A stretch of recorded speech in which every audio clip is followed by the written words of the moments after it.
Welcome to A Guide to Every Deck in EDH. Today we're looking at Goro-Goro and Satoru. This is a Grixis commander, a 3-mana 3/4. Says whenever one or more creatures you control that entered the battlefield this turn deal combat damage to a player, create a 5/5 red dragon spirit creature token with flying, and 1 in a red, creatures you control gain haste until. So obviously, how are we going to make these dragons? We need a creature that has entered to hit our opponents, which the most obvious way of doing is with haste, but we can also do it with ninjutsu.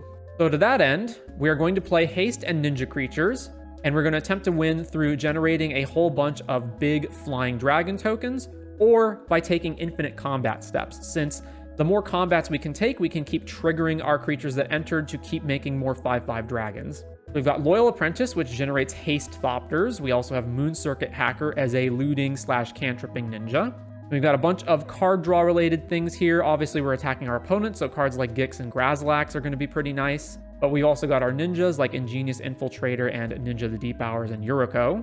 Then we've got our combo, so Breath of Fury. If we can keep generating an additional creature in every combat step, we can keep moving the Breath of Fury around. The main way we're going to do that is Loyal Apprentice. But if we can give the dragon tokens haste, that's another way to do it. So multiple ways of doing that to get infinite combats. We also just have Thoracle in here, which, yeah, it's boring, but, it's one of the easiest and most efficient ways of winning. If you're not a fan of this because it's tried, it's stale, it's done, just cut these. The deck can function without it. And then we've got some copy effects. So Mockingbird is just like a cheap evasion creature, and remember, we're going to need cheap evasion creatures for our ninjas that can also be a clone. And then Corporeal Projection, target creature you control gains Myriad until end of turn.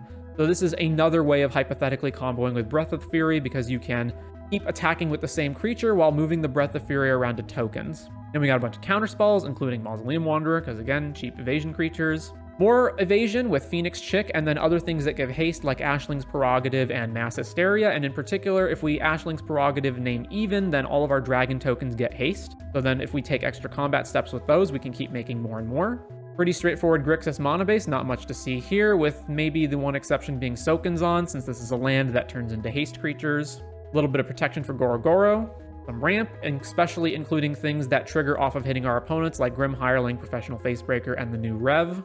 Some removal. Winter Orb, since one of the things we can do is win just off of our 5/5 dragons. If we can mitigate the ability of players to play spells, we can use the Winter Orb to beat down all of our opponents with our dragon tokens, and it's potentially possible to even play more than that. Like we could have Arcane Laboratory in here as a Rule of Law effect or some others, but I mainly just decided to pick Winter Orb with some tutoring. And then we've got our various ninja creatures. So these are mainly here to be the cheapest and or best ninjas that we can get. So it doesn't really matter what they do as long as we can ninja them for pretty cheap. And the Thousand Face Shadow is not cheap to ninja. It itself is just a 1/1 flyer for 1. So that is pretty good too. And then Bitter Blossom as another way of just having fodder to ninja stuff onto. Now, I also considered a lot of other cards that could have potentially been useful, like Ledger Shredder is also a pretty cheap creature with evasion, although it's not great to bounce this after it's already gotten a bunch of +1 counters by ninjaing it.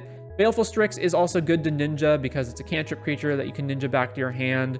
And so there's like a whole bunch of other cards that I considered having in the deck, but ultimately decided not to go with, either for, just I needed to cut something for space and these were the worst cards in the deck, or we just didn't need more of that kind of effect. But anyways, that is going to do it for Goro-Goro and Satoru in EDH.